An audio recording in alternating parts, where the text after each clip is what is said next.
Let's break this down. That's a really good overview, but let's talk specifically about Iraq. Here is how Obama fired back at McCain on the war in Iraq. Let's look.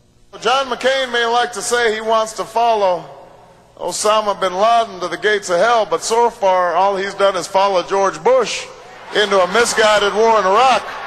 And if we look at the latest poll, voters oppose that war in Iraq by almost 2-1. So, Karl, if it comes down to a question of whether to keep fighting in Iraq, which is McCain's idea, or to begin and pretty quickly to pull out, which Obama says, doesn't Obama win? No, because Obama's position is, I'm for withdrawal from Iraq regardless of the consequences and the conditions on the ground.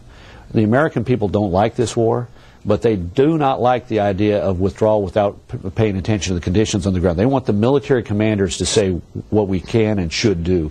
They don't want politicians to do it. There was another poll this week that I think said 15% of the American people believed in unconditional withdrawal from Iraq. So if this becomes a battle between a guy who says, look, whether you like whether you agreed with us going there or not, we're there, and the question is, should we stay there and win and pursue the right policy, or should we withdraw without condition and suffer the consequences?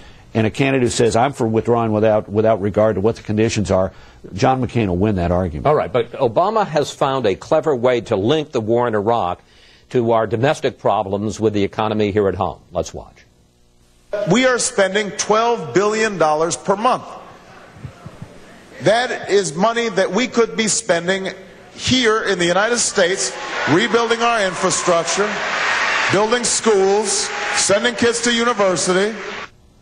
If he's able to define Iraq in terms of where do you spend that $12 billion, on the battlefield over there or on infrastructure and social programs here, doesn't Obama win? Well, it's a good argument for Obama, but I'm wondering where it goes, because it really is a very neo-isolationist argument. It basically says, we should not be involved in the world because of the consequences to the budget here at home. Well, we were not involved in the world before 9/11. And look at the cost of the American economy after a terrorist attack on the homeland. We lost a million jobs in 90 days after 9/11.